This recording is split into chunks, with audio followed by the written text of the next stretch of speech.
Hi guys, happy Monday. I am coming to you guys with some good tea about the Real Housewives of New Jersey, like I always do. I also am going to throw in a little bit of a recap from the weekend and some things that I saw happening and going on. But this tea is good, so I want to get right started. But before I do, hit the like button, make sure you subscribe to my channel, and don't forget to turn those notifications on because you never know what I might have coming up. Okay, Real Housewives of New Jersey. If you guys were on Teresa or Jennifer Aydin's Instagram this weekend, then you know the ladies were on a tropical vacation in honor of the Teresa Giudice 50th birthday. Originally when I had seen Jennifer and Teresa and Dina on a private plane headed somewhere tropical, I thought that maybe Jennifer had footed the bill because I thought, who's Teresa's top three? So she's got Louis' sister, Dina. If she was like taking a vacation herself and paying for it, who would the other person be? Maybe it would be Jennifer, right? Because Jen has kind of been Teresa's ride or die. And I'm going to get into that because this is what this gossip is about a little bit, okay? But before I do, it's important that you guys go back to my other videos and watch my Manzo deep dive, okay? Because we're going to be seeing a lot more of Dina Manzo. She's in Teresa's wedding. Teresa, has alluded the wedding is not going to be on the Real Housewives of New Jersey. Production's telling us something different, and it's kind of like she's saying my own show or bust is kind of what I thought maybe she was saying about, because they interviewed her and asked her if we were going to see the wedding on the Real Housewives of New Jersey.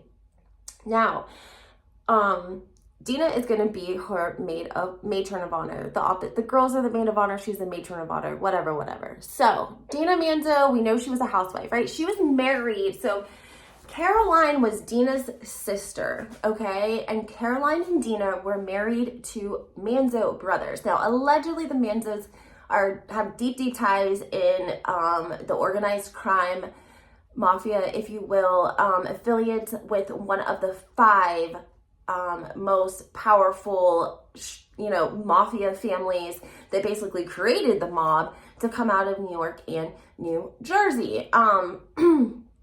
It's important to understand that Caroline and Dina were sisters and that they were married to brothers, okay?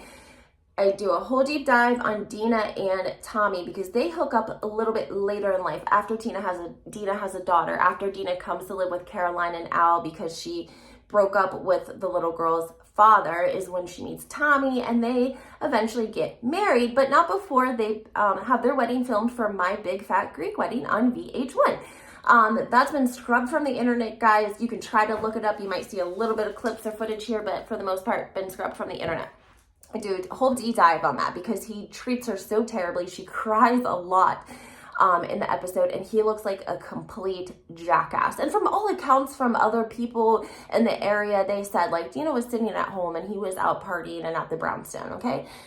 So Dina decides she doesn't want to be married to Tommy anymore and she wants to get a divorce. But now that she wants to get a divorce, Tommy doesn't want to get a divorce. Now he wants to be with her. So Dina, sorry guys, it's early. Dina starts dating a man named David, who is her current husband. Now, allegedly, Caroline's daughter gets married and Dina goes to the wedding and she brings David as her date. And he is beat up very badly a few days later behind a strip mall. They, of course, thought that it was Tommy, and they believed so much that they were being followed and stalked, and they were so scared that they actually got married and moved to California, okay? So they're living and working out in California, but Dina and Teresa are still friends, and something comes up for one of the little girls that happens to be Dina's goddaughter. So Dina and David fly home to New Jersey, and they actually film for the Real Housewives this religious segment of the little girl, and we see Dina and David. Now, they also had a townhouse still in New Jersey because they still had a lot of ties. This is where Dina, lived. So they go home to their townhouse that night, the same day of filming, but that night, and they come home to intruders in their home who zip tie them, blindfold them, beat them, and rob them. Now, this time, Tommy was convicted, so there's no alleged because Tommy was convicted of a felony and he allegedly set this entire thing up. He paid somebody else to orchestrate it and to actually go through with it. And they flipped on him basically. And Tommy paid the dude, listen to this, guys, people, he paid him by giving him a discount wedding reception for his daughter at the brownstone. Let me say that one more time. Tommy Manzo paid the dude, the thug, the goon or whatever, to orchestrate the robbery and the home invasion on Dina and David. And Tommy paid the goon by giving him a discounted wedding at the brownstone. That puts the brownstone in a lot of trouble, okay? And in any other circumstance, if there's like a business used in a, felony, that's a big deal. But we didn't see that with this case. We saw Tommy Manzo get convicted. He did go to prison. He did not serve that much time. I think he didn't even end up going to prison until 2020 because he kept postponing, of course. And here is the important part, guys. Caroline wrote a letter in favor of an early release for Tommy Manzo, her brother-in-law, who orchestrated a home invasion on her sister, right? So that's why Dina and Caroline don't talk. I mean, they weren't on a great space prior to that, and Dina has talked about that in different discussions, and I go into a deep dive on that. There were issues season 1 between Danielle and Caroline spilling a lot of Dina's business to help, get drama going and people interested in the Real Housewives of New Jersey. And then when Dina also said Caroline got jealous, once Dina married Tommy and she was driving the Land Rover and so on, Caroline started to get a little bit jealous and that affected their relationship. Now, Caroline blamed Teresa from going back and forth between the two, and that's why she really thought that her and Dina weren't getting along, but they never reconciled, even when Dina got off the show and moved to California. What is so crazy is Caroline writing this letter in favor of her brother-in-law getting an early release from prison, right? So we've only ever heard Caroline as being the only person. I mean, people wrote letters in favor of Tommy, like Pete Christie. Yeah. And like people, that's what they do. They petition the judge for an early release, and they have people that write letters and tell the judge what a productive member of society and all the reasons that person should be released back into society to reduce recidivism and to get out of prison. Now, we are finding out, allegedly, per Dina Manzo, this is crazy, guys, I can't even believe I'm about to say this, that Dolores from the Real Housewives of New Jersey also wrote a note in favor of an early release for Tommy Manzo. And let me tell you, that would be a powerful letter because she used to be law enforcement. Her dad was law enforcement. And this is what people do. They get people that have a title or people that have a job and, that a cop or a lawyer or a senator, and they send letters to the judge and petition him for an early release. And because they are such, pillars in the society, the judge is, petitioned even harder because these people are so credible in writing these letters. The people writing the letters are so credible. So that means that Dolores wrote a letter to the judge in favor of Tommy Manzo being released early from prison. Guys, this is not good. This is not good because here's a couple of things we got to touch base on. One, Teresa never told us this, okay? She's never mentioned this. She's always remained cordial with Dolores, and I feel like she likes Dolores, and she feels most understood by Dolores. But knowing this now helps me understand why Dolores and Teresa are not that close. Now, let me tell you guys how we got this information. I'm gonna post it on my Instagram, HW Historian.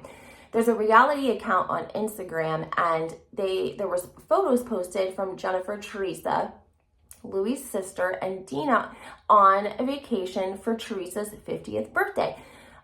P.S. Teresa was owning the 50. She had balloons that said 50. Like, she was not letting that get her down. In a previous interview with Behind the Velvet Rope, Margaret had like mentioned that Teresa was turning 50 about 1,000 times in the interview. So I felt like she was like trying to make digs at Teresa, and Teresa, you know, now that it's her birthday, she's owning it. Anyways, this reality blog takes a photo of the girls and reposts it and tags Dina and Teresa and says how lovely it is that they still have a friendship after all of these years, okay? Now, people start commenting below this, and somebody starts to comment about Dina and her sister Caroline, and this commenter says, and Dolores, not only did Caroline write a letter in front of Tommy, in favor of Tommy Manzo getting an early release from prison, so did Dolores, okay? That's not it. Dina comes on and comments and confirms it and says, yes, she did. And then Teresa posts underneath it, basically, love you, Dina, always. So that means, guys, let me say this again. Dolores wrote a letter in favor of Tommy Manzo. Oh, my light. Oh, no.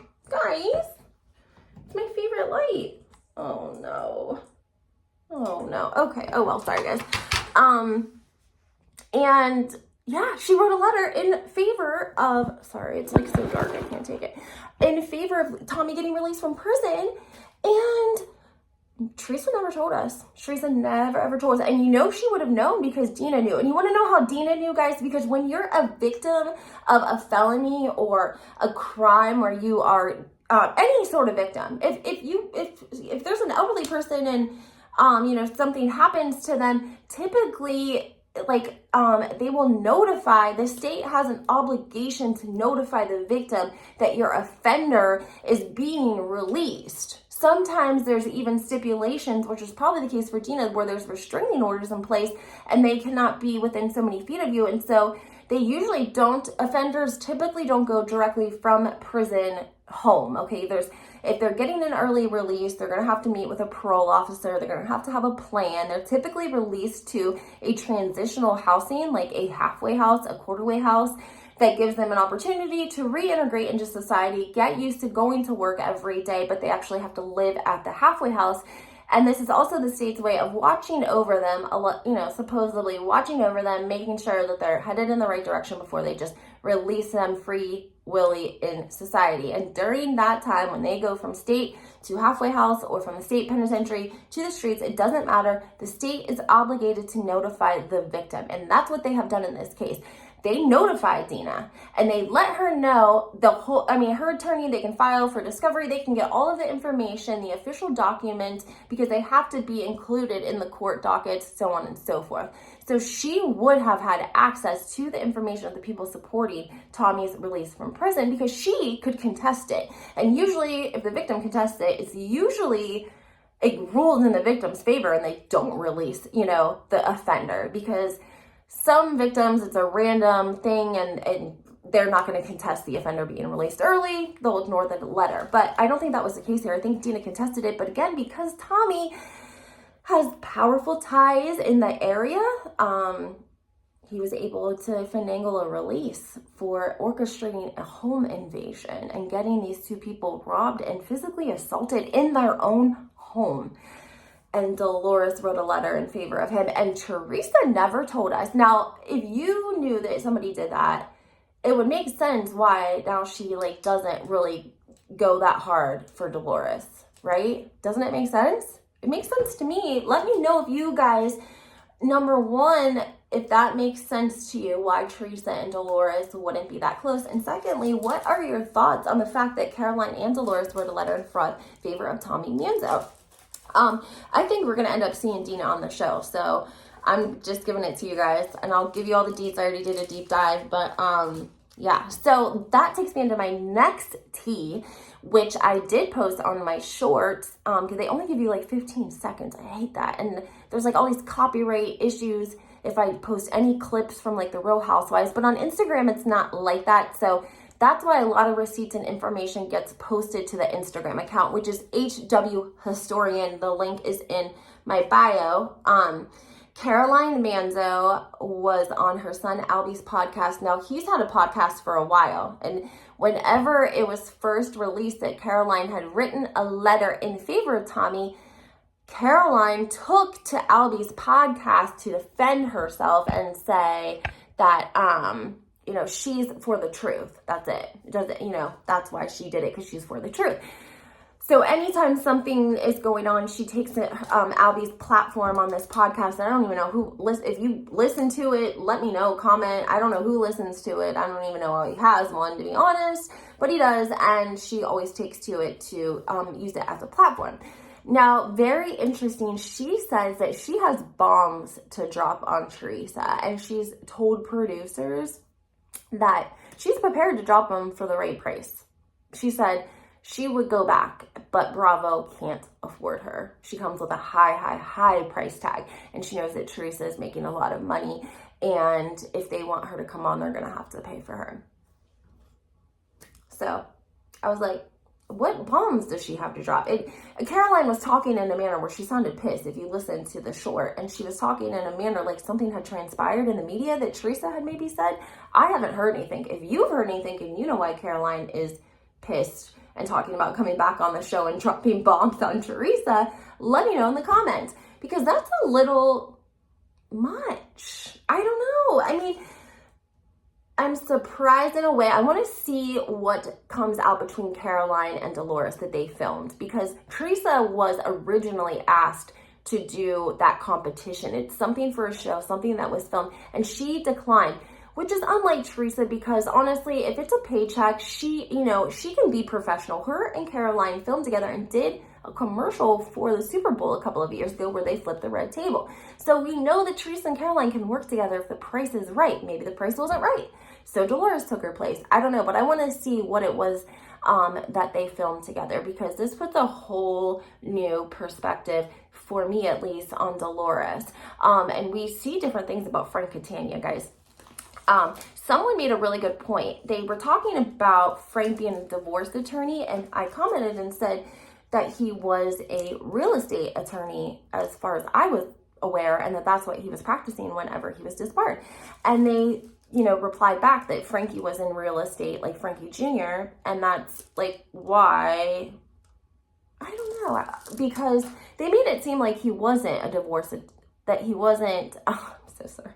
They made it seem like he was a divorce attorney, not a real estate attorney. And I just wanted to touch base on that. It's very possible he could have been a divorce attorney originally, and he was sharing stories from then, but he also was a real estate attorney, hence his signature as a witness and on the title of Joe Gorga's father's house when it was signed over to Joe Gorga Jr. I talked to you guys about that in another video, but that's why it was so significant that Frank's signature was on that deed, the quick deed, because he was doing, allegedly, something enough to get him disbarred, okay? And let me say something here. Think about this for 1 second. Even after we knew that Tom Girardi was stealing millions of dollars from victims, he still hadn't been disbarred. How long did he still have an active license to practice after the fact? Like a good, I think, 6 weeks, until he didn't renew a fee or something, and then finally they disbarred him. So if he can practice law and have all of this craziness going on where he's stealing from victims, it has to say something pretty powerful that Frank would be disbarred. That's all I'm going to say. But I want to know y'all's opinion about this tea. I can't believe Dolores. I mean, I can, but I can't. I don't want to believe it, but I do. Do you guys? I'm going to post, like I said, the clip, not the clip, but I'm going to post the post where Dina and Teresa are commenting. All right, guys, have a great Monday.